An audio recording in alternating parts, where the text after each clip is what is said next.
عليكم العائله، كنتمنى تكونوا بخير وعلى خير وفي احسن الاحوال وعواشر مبروكه باش ما تمنيتو ان شاء الله يا ربي.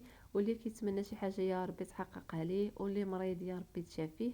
اللهم بلغنا رمضان لا فاقدين ولا مفقودين. غير سمحوا لي غبرت عليكم ولكن الظروف. اليوم رجعت معاكم من جديد. كنتمنى تشجعوني بلي لايك ديالكم والتعاليق ديالكم باش دائما نحط لكم الجديد. ومرحبا بالناس اللي انضموا معنا للقناه جداد، مرحبا بكم والف مرحبا. كنتمنى القناه تعجبكم. اليوم ان شاء الله غنشارك معكم سلو، واخا جا معطل شويه ولكن راه دغيا كيوجد وما فيهش كثره المكونات. كيجي غزال البنات، خطير، نتمنى تجربوه واكيد الا جربتوه غينال الاعجاب ديالكم. نمشيو ان شاء الله المقادير. اول حاجه البنات غنوجدوا اللوز هو الاول. عندي هنا كيلو ديال اللوز كما كتشوفوا معايا، درتوه هنايا في هذا الاناء وغنخوي عليه الماء. المهم هنا كما كتشوفوا حيدت شويه من هذا الكيلو ديال اللوز للتزيين. ممكن ديروا كيلو كامل وتضيفوا شي حاجه اللي هي قليله تزينوا بها، ولا تحيدوا من هذا الكيلو اللي بغيتوا. المهم هنايا زدت عليه الماء كما كتشوفوا وغنغسلو وغنصفيه. وهنا عاود غسلته للمره الثانيه، غنغسلوه جوج ديال المرات وغنصفيوه من الماء ديالو. كما كتشوفوا غسلته هنايا جوج ديال المرات وصفيته من الماء. كما كتشوفوا هنا من بعد ما صفيته غنزيد عليه شويه ديال الملحه. غنزيد عليه شويه ديال الملحه، ما تكثروش الملحه بزاف، المهم شويه ديال الملحه. وغنخلطو مزيان مع هذيك الملحه كما كتشوفوا هنايا.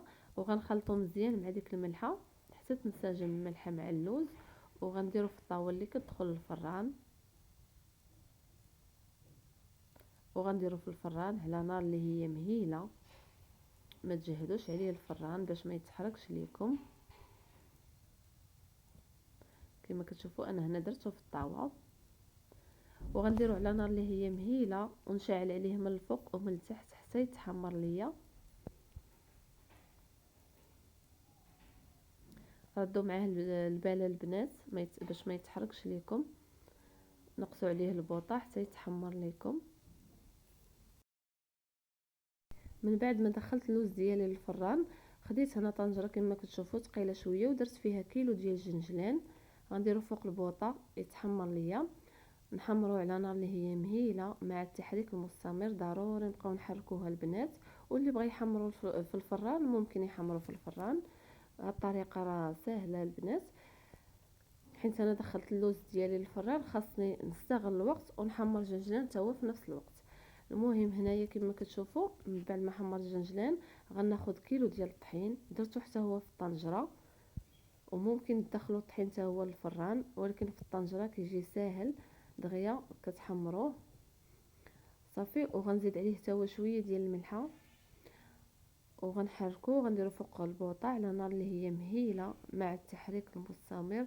ضروري البنات نبقاو نحركوه باش ما يحرقش لينا يذهب لينا.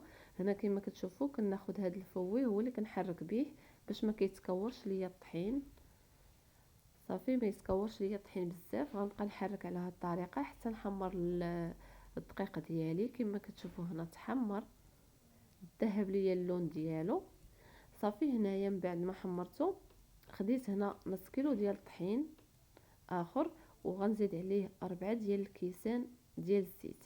ماشي اي نوعيه ديال الزيت، الزيت ويلور البنات، ضروري الزيت ويلور هو اللي نستعملوه في هذه الوصفه. المهم 4 الكيسان ديال الزيت ديال ويلور زدته على نص كيلو ديال الطحين وغنخلطو مزيان حتى ينسجموا ليا مع بعضياتهم. وغنديرو حتى هو فوق البوطه وغنبقى نحرك ونخليه يتحمر ليا على نار مهيله مع التحريك المستمر. ضروري نبقاو نحركوها البنات باش ما يلصقش لينا لتحت وما يتحرقش لينا. كما كتشوفوا هنا خلطته مزيان صافي. غنديرو فوق البوطه وغنخليه على نار مهيله مع التحريك المستمر حتى يذهب ليا اللون ديالو، يرجع ليا لون الكراميل. المهم هنايا كما كتشوفوا وجدت المكونات ديالي كامله، مكونات سهله دغيا كتوجد، ماشي شي مكونات اللي كثيره. كما كتشوفوا درت الطحين، درت نص كيلو ديال الجنجلان طحنته ونص كيلو خليته صايم كما كتشوفوا. صافي. ضفتهم على الطحين. وهنا عندي نصف كميه ديال اللوز حتى هي طحنتها، ولكن ما طحنتوش حتى نيلته، وبقى مهرمش رقيق النص ديالو كما كتشوفوا، والنص الاخر خليته مهرمش غليظ كما غتشوفوا معايا دابا. صافي كندير كلشي في القصريه.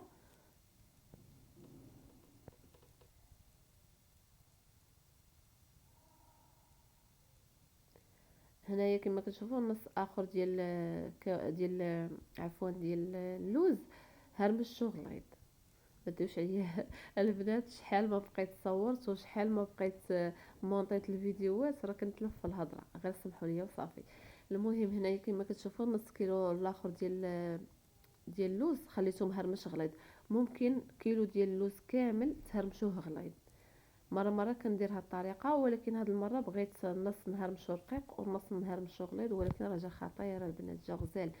كما كتشوفوا وريتكم انا هذيك الموس غير ديال الهاشوار، طحنتو انا غير في الهاشوار. الموس الاول غير كتهرمشوا فيه، والموس الثاني ممكن طحنوا به كيطحن لكم مزيان، حيت الماس ديالو هابطين لتحت وكيطحن مزيان. هو اللي طحنت به الجنجلان. كما كتشوفوا هنايا زدت 2 معالق ديال النافع اللي مطحون ومغربل، انا هنا راه عابره. المهم وهنا عندي 2 معالق ديال حبه حلاوه حتى هي مطحونه ومغربله، ولكن صهدتهم شويه قبل، ضروري تصهدوهم شويه. صافي هنايا عندي 2 معالق ديال القرفه حتى هي زدتها عليهم. وهنا كما كتشوفوا غنزيد نص كيلو ديال السكر كلاصي حتى هو مغربلاه، ضروري تغربلوه. الحلاوه كيجي هو هذاك في الحلاوه، وممكن من بعد ملي تخلطوه تذوقوا الا خصتكم الحلاوه، كنتو كتبغيو الحلاوه بزاف راه غتزيدوا، ولكن راه كيجي هو هذاك في الحلاوه. نص كيلو ديال السكر كلاصي كيجي هو هذاك، كيجي غزال، ما كيجيش حلو كثر من القياس، كيجي هو هذاك. صافي هنايا غنخلط كما كتشوفوا المكونات ديالي مزيان على هذا الشكل. وانا غنقول لكم حتى في الاخير شحال خرج ليا ديال العبار، شحال خرج ليا ديال السلوب هاد المكونات. هنا كما كتشوفوا غنزيد هذاك الطحين اللي حمرت مع الزيت، راه ما كنحتاجوش ليه الزبده البنات، وما كنديرش العسل حيت العسل كينشف السلو، كندير غير السكر كلاصي. صافي وغنخلط المكونات مع بعضياتها مزيان حتى تنسجم ليا. هنا كما كتشوفوا معايا ما قنعتنيش هاد المعلقه، غنخدم بيدي، السلو راه كيحتاج الليد باش يلا يتخلط مزيان. صافي غنخلط المكونات مزيان حتى ينسجموا ليا. هنا جاني البانيو صغير، غندير نصف القصريه ونص خليته في البانيو، خلطتهم مزيان. الا كنتو غدلكوه بيديكم ديروه بشي حاجه اللي هي كبيره ودلكو بشويه بشويه. المهم انا غنديرو غير في العجانه، العجانه راه كتنفع بزاف. غندير هذا الراس كما كتشوفوا، غندير غير شويه غير القياس وغنخليه يدلك، وكل مره غندير شويه حتى كنكمل السلو ديالي كامل. المهم البنات نتوما غدلكوا وغتشوفوا القياس، الا كنتو تبغيوه ناشف ما معلقش راه ما غتزيدوه حتى شي حاجه. بغيتو القوام اللي وصلت ليه انايا علقتو غير واحد شويه، زدت واحد الخويه ديال الزيت، زدت غير واحد شويه ما تكثروش، ولكن الزيت ويلور. شوفوا القوام اللي بغيت انايا هو هذا القوام، ما بغيتوش انا معلق بزاف تيولي مخرج الزيت ديالو.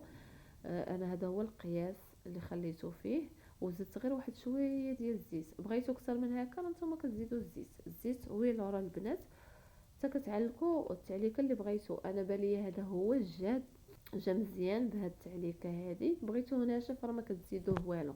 صافي هنا كما كتشوفوا هذا هو الطبق النهائي ديال السلو ديالنا، كيجي غزال البنات، كيجي رائع ما نعاودش لكم، كيجي رائع في المذاق، واخا ما فيش كثره المكونات وكثره المقادير، ولكن راه كيجي خطير. نتمنى تجربوه، هنا الاعجاب ديالكم، وما تنساوش ديروا لايك وتبارطاجيو الفيديو مع الاصدقاء ديالكم فضلا وليس امرا.